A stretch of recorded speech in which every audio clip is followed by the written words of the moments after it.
Come on, get your cockles. Je voudrais. Yeah, what's that? Les petits manger. Breakfast, is it? Deux billets. 2 tickets, s'il vous plaît. Anytime, governor. Come again. Down and out in Paris and London. The podcast. Chapter 23. Did we ever think we'd get here? I don't know if we did. It's the last chapter of the Parisian section, and then we're into London. So, chapter 23. Time-fronted adverbials. Look at that. As soon as I left the auberge de Johann Cotard. So time-fronted adverbials gives that sense of progression as well as a sense of a new chapter, literally a new chapter, but also figuratively a new section, a new time in his journey, in his travels. Let's be having it then. Chapter 23. Off we go. As soon as I left the auberge de Jean Cotard, I went to bed and slept the clock round, all but 1 hour. Then I washed my teeth for the first time in a fortnight, bathed and had my hair cut, and got my clothes out of pawn. I had 2 glorious days of loafing. I even went in my best suit to the auberge, leant against the bar, and spent 5 francs on a bottle of English beer. It is a curious sensation being a customer where you've been a slave. Boris was sorry that I had left the restaurant just at the moment when we were lancés, and there was a chance of making money. That superlative there, that being a slave, it's a metaphor, isn't it, as well? But it's superlative and hyperbolic too. Lots going on there. I have heard from him since, and he tells me that he is making 100 francs a day, and has set up a girl who is très sérieuse and never smells of garlic. So, bathos there, isn't it? Always a bit of bathos at the end, particularly with Boris. It sounds all great, and he's getting settled down, he's got some money, and he's got a serious partner, and then the thing that seems to matter is that she doesn't smell of garlic, so it's kind of bathos at the end. I spent a day wandering about our quarter, saying goodbye to everyone. It was on this day that Charlie told me about the death of old Roucault, the miser, who had once lived in the quarter. Very likely Charlie was lying as usual, but it was a good story. Roucault died aged 74, a year or 2 before I went to Paris. Just before we get too far into the anecdote, this is another set-piece scene from Charlie, another anecdote, another example of him in his raconteur mode, telling us his tales, and it's the whole thing is pieced together with these anecdotes, particularly in Paris. Less so in the London section, but in the Parisian section, it's littered with these anecdotes, and that really drives the story. So a little bit like when you have an epistolary narrative where it's told through letters, this is told through anecdotes. There isn't a fancy word for it, but it's told through anecdotes. And here we have Roucault. But the people in the quarter still talked of him while I was there. He never equalled Daniel Dancer or anyone of that kind, but he was an interesting character. He went to Les Halles every morning to pick up damaged vegetables, and ate cat's meat, and wore newspaper instead of underclothes, and used the wainscoting of his room for firewood, and made himself a pair of trousers out of a sack. All this with 500,000 francs invested. Polly Cinderton there to list the things he does, the way he lives his lifestyle.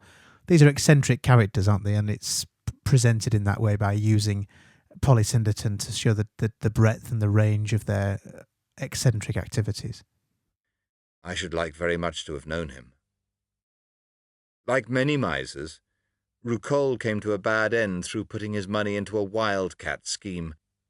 One day a Jew appeared in the quarter, an alert, businesslike young chap who had a first-rate plan for smuggling cocaine into England. It is easy enough, of course, to buy cocaine in Paris, and the smuggling would be quite simple in itself, only there is always some spy who betrays the plan to the customs or the police. It is said that this is often done by the very people who sell the cocaine, because the smuggling trade is in the hands of a large combine who do not want competition. The Jew, however, swore that there was no danger. He knew a way of getting cocaine direct from Vienna, not through the usual channels, and there would be no blackmail to pay. He'd got into touch with Roucole through a young Pole, a student at the Sorbonne, who was going to put 4,000 francs into the scheme if Roucole would put 6,000. For this they could buy 10 pounds of cocaine, which would be worth a small fortune in England. The Pole and the Jew had a tremendous struggle to get the money from between old Roucole's claws. 6,000 francs was not much. He had more than that sewn into the mattress in his room, but it was agony for him to part with a sou.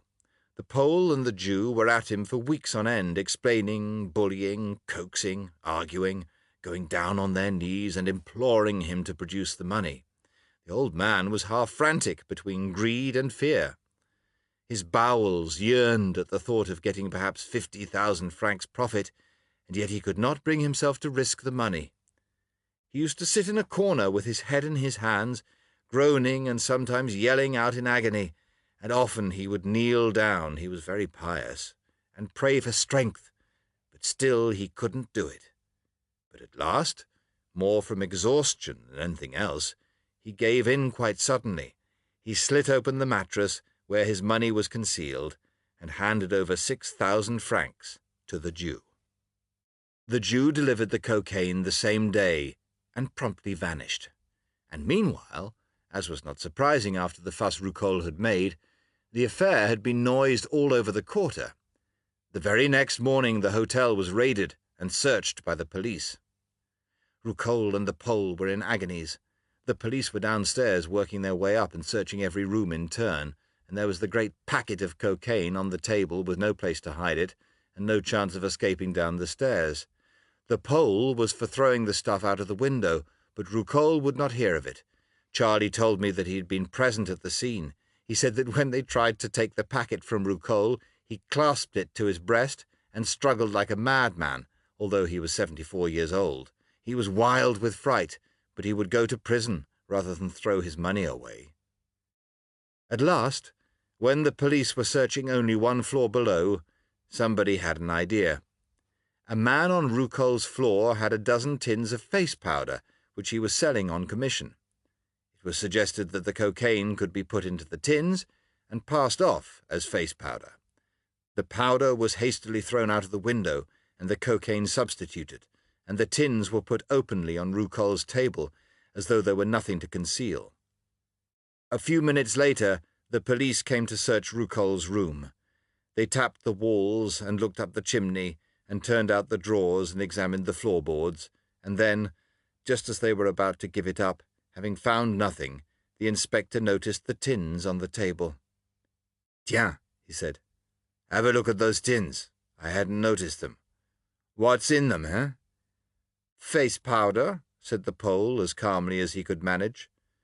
But at the same instant Roucole let out a loud groaning noise from alarm, and the police became suspicious immediately. They opened one of the tins and tipped out the contents, and after smelling it, the inspector said that he believed it was cocaine. Roucole and the Pole began swearing on the names of the saints that it was only face powder, but it was no use. The more they protested, the more suspicious the police became. The two men were arrested and led off to the police station, followed by half the quarter. At the station, Roucole and the Pole were interrogated by the commissaire, while a tin of the cocaine was sent away to be analysed. Charlie said that the scene Roucole made was beyond description. He wept, prayed, made contradictory statements, and denounced the Pole all at once, so loud that he could be heard half a street away. The policeman almost burst with laughing at him. After an hour, a policeman came back with a tin of cocaine and a note from the analyst. He was laughing. "This is not cocaine, monsieur," he said. "What? Not cocaine?" said the commissaire.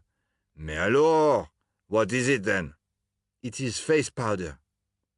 Roucole and the Pole were released at once, entirely exonerated, but very angry. The Jew had double-crossed them. Afterwards, when the excitement was over, it turned out that he had played the same trick on 2 other people in the quarter. The Pole was glad enough to escape, even though he had lost his 4,000 francs, but poor old Roucole was utterly broken down. He took to his bed at once, and all that day and half the night they could hear him thrashing about, mumbling, and sometimes yelling out at the top of his voice, 6,000 francs! Nom de Jesus Christ! 6,000 francs! 3 days later, he had some kind of stroke, and in a fortnight he was dead. Of a broken heart, Charlie said. So there wasn't much to say really during that anecdote. It spoke for itself, didn't it? But the fact that he finishes this section, the next chapter being his move to England, to London. Excuse me. The fact that he leaves that section from Paris with an anecdote is sort of telling, really, because that's how it's been. It's been a section of hard work, punctuated by these eccentric types and their eccentric anecdotes and these raconteurs. So I suppose it's fitting that he finishes this section with that. Again, a madcap scheme, isn't it? And a sort of similarly and typically undermining at the end, or underwhelming, certainly. All this build-up, all this tension, and then ultimately it was a scam anyway, and he'd paid all these thousands of francs for face powder. And so that's it. We've finished the Parisian section, and we're going to move into the London section with chapter 24. I'm going to leave you this time with a little song, if you'd like, a little halfway song. It's a song actually I put together, inspired by the people in this book. Actually, would you believe? You don't have to listen to it if you don't want. I won't know, but it's there if you want it. It's a song I called Belle Epoque, as in golden, beautiful age. And I sort of took the idea of the painter from the back half of the book, the London painter, but sort of transplanted into Paris. And I sort of thought about the life that lots of the painters in Paris back in the day would have had in that sort of golden age around the end of a bit earlier than this book, this kind of turn of the fin de siècle, the turn of the century, the end of the 1800s. So I'll leave you with that anyway, but I hope you enjoyed. And I'll see you again for chapter 24. Bye for now.